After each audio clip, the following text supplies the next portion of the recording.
you, Eileen, and thanks again to the LSE for hosting yet another Scrambling for Safety. It's been 15 years we've been running these events. Simon Davies came up with the idea back in 1996, and so our first event was 1997, dealing with the then Tory government's policy on key escrow, if anybody remembers that. We had about 500 people in the old theatre on such an arcane issue, and we were surprised it was so successful. Unfortunately, 15 years later, we're still running these events dealing with various policies, dealing with communication surveillance, but it's nice to see the strength of the audience continues. We have an exciting set of panels today, but we felt that in order to orient everyone around the policy, that we'd spend a little bit of time now and a little bit of time after the break discussing the policy in detail, as much as we are aware of it, so that we're all speaking off the same page. The Home Office has been expert over the years on attacking people for not understanding the policy, and it's aided by the fact that they never tell you what the policy is. So let's just make sure we're all on the same page here. So this very short presentation covers basically CCDP 101, or since we're at the LSE, the Social Construction of Communication Surveillance. So the history of policy when it comes to communication surveillance, it's pretty simple history. Back in the old days, it was a mess. You basically had government running telecommunications networks, or there was a monopoly over telecommunications networks, and access was unregulated. Even though they were highly regulated industries, access by law enforcement agencies was highly unregulated. And then they got access over time, whether it was through pen registers to begin with, but eventually through logs, they got access to communications data because it was there. If they went to BT, if they went to AT&T, or to any landline provider across Europe, the data was there, and you get access to who was calling who and when. Then technology changed. And Bill Clinton came up with a clever idea back in 1994 saying, no matter what the technology is, as technology changes and as new forms of telecommunications come into play, he passed a law, the Communications Assistance for Law Enforcement Act, that said regardless of the telecommunications infrastructure, there must be an ability for law enforcement to gain access. And they subsidized $500 million to American industry in order to do this. The Europeans did this slightly differently, in which they made the standard for the European Telecommunications Standards Institute that there must be lawful access capabilities in all telecommunications kit built within Europe according to standards. Then came the next generation, what we call the European disease. If there's data held by telecommunications companies, that's fine. But what they wanted to ensure was that data continued to be available after those telecommunications companies no longer needed it. And this is the policy of data retention. It was passed in this country in 2001, December 2001, Anti-Terrorism Crime and Security Act. And then Charles Clarke traveled to Europe right after the London bombings and managed to get that policy pushed through the European Parliament. So now up to 2 years' worth of data is held by telecommunications companies across Europe. So that is the current framework of law, or generally the situation. No doubt this afternoon we'll get into greater detail on it. But let's talk about what is being discussed now, and that is modernizing. It's taking the leap that Clinton did and taking it a hell of a lot further. The Home Secretary in 2008, and I'm not using any names of individuals anymore, because it doesn't matter. I think that's what's coming out more than anything. It doesn't matter who is saying it, from which party. It matters which position is saying it. So the Home Secretary in 2008 said, look, all we're trying to do is to maintain our capabilities. Maintain the capabilities of law enforcement agencies to get access to information, and to ensure that this capability continues to exist. And so it's no surprise, in 2011, the Home Office Minister said pretty much the same thing. It's to preserve the existing ability of law enforcement agencies. So in their minds, there are no new powers being discussed. It's all about preservation or update, or what was previously called modernization. And this was articulated most recently by the Deputy Prime Minister, which is, it is all about updating the rules and getting access to the new forms of communication that we undertake. And the example that was given here, it was Skype. So what happened? In 2008, the government introduced the Interception Modernization Program. It had been simmering since 2006. but they started talking about it a little bit more publicly in 2008. It was targeted at ISPs, including mobile phone companies. There was this idea of a central database where all the data flowing through these ISPs, the key communications data would be pulled out, and it would be stored in a central store, probably run by GCHQ. The point was to monitor all third-party services that is Twitter, Facebook, Google Mail, webmail generally, possibly even Skype, that was being discussed. And this would be enabled through ISPs deploying black boxes that would presumably be operated by GCHQ. So that's 2008. 2009 came along, and there was a significant change, dropping of the central store. Actually, that's all that changed. Dropping of the central database. GCHQ was no longer going to be responsible for maintaining this data. It was all going to be held at the ISPs. This point is key for the current political debate. 2009, the database was dropped. 2009. I can't say that enough. Because what's been happening in the political debate is, as I was saying about the myths, like the Home Office claims we keep on making, we have misunderstandings of the policy. They do that intentionally. It's a very good debating strategy. Because in 2008, when the policy came out, and there was a slight uproar, the Home Secretary responded saying, look, we're not talking about content. You're wrong. We're not talking about content. We never said anything about content.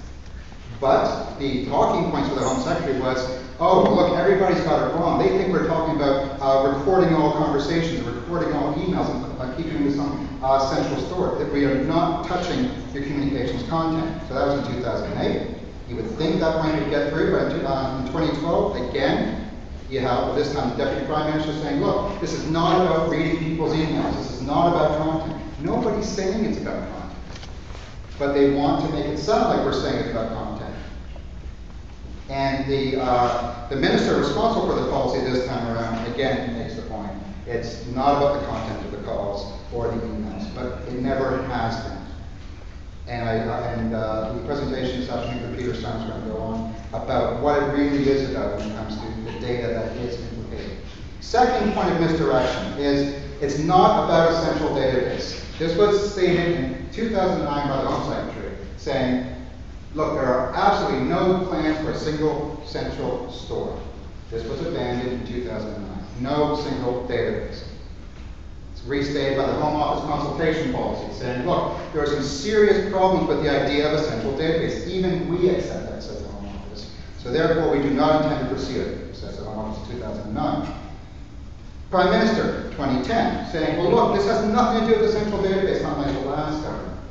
But there was no central database by that time. Anyways, 2012, again, this is not about a Big Brother database. We never said it was about a Big Brother database. We all know that was abandoned in 2009, or 2008, 2009. So I did an interview with Jackie Smith on LBC a few weeks ago. We had a good laugh about the fact that the current government's trying to claim credit for her decision to get rid of the central database. They're saying, oh, well, at least we did that. I said, no, that was accomplished in 2009. So why are we throwing all these quotations out here? Does it matter what is actually being said by policymakers? And that's a legitimate question, considering we've been running Scrambling for Safety since the Tory government back in 1996, 1997. There's been a number of elections. There's been a number of changes of people in post. Yet a lot of these policies continue. So does it matter what's actually being said? I would say that what is being said should hold people to account. When the government was proposing, after September the 11th, when the government was proposing that all telecommunications companies retain communications data in case they're of interest to law enforcement at some point in the future, they were trying to say this is not a massive deal. This is not a big step. This is not a significant change in civil liberties in this country. It's not a big change in telecommunications policy in this country, because all we're doing, they say very clearly, is to ask them to keep the data that they already collect. We're not asking them to collect more information, says the Home Office Minister back in 2001.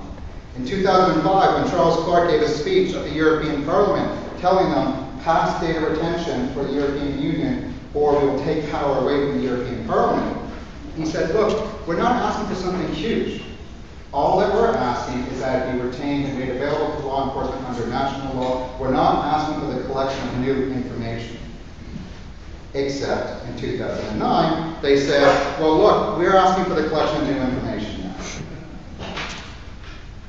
There were political settlements in 2001. There's a political settlement in 2005 in Brussels saying no new information, and now they're changing the boundaries. Now they're changing the initial conditions. This is a very important point. So they're saying, yes, we admit, we want you to capture new data. And then the Home Office in 2009 said, well, actually, we also want you to retain new data. So again, a new power, a new requirement that is well beyond what is required by the law. These are significant changes in law. And not just do ISPs have to collect new data and retain new data, but in 2009 what was being proposed was that they should order this data and process this data so it could be readily accessed by law enforcement agencies.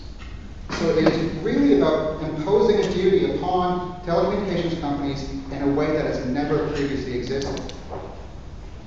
And so that's 2009. In 2009, through the LSE, we did a consultation amongst technology experts, industry experts, and even regulators. And we summarized all of that analysis in a report that was written through the policy engagement network of the LSE that analyzed the 2009 proposals. That was Peter who led that initiative. And so now, I recommend you first read that because we have to ask, what is the policy now? Well, the policy is 3 steps. First, claim that the previous policy was abandoned, even though it really hasn't been. Second step, place foreign third-party providers under RIPA. That is, from our understanding of the briefings that have been shared, the secret briefings that have been shared, is that the original proposal of ISP was black boxes of ISPs, and they would record all your webmail conversations. They would record all your, Twitter and Facebook communications interactions. This new proposal says, actually, we're going to make Facebook and Google have to fall under RIPA, under the Regulation of Investigatory Powers Act 2000. So Facebook and Google will have to respond to requests from the police the same way O2 and BT and other providers in this country have to respond to requests. So that's for the Facebooks and the Googles. But for the non-Facebooks and the Googles, the ones who don't want to play by British law, we're going to have to go back to 2009 proposals and place black boxes at ISPs to record communications data as it goes through the network. That, to our understanding, is the current state of policy.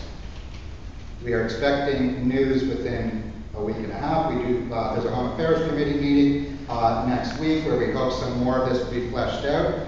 But I just wanted to make sure we were all on the same page, because if even somebody by accident says this is about communications content, the Home Office is going to thump on us. If we even accidentally mention a central database, the coalition government will say, hey, we're victorious, we're not doing that anymore. So we have to get the terms of this discussion very carefully phrased. The PI website has an FAQ on the issue and a number of news items on the issue of CCDP. You can just search our site for CCDP. Any questions before we move on to the first panel?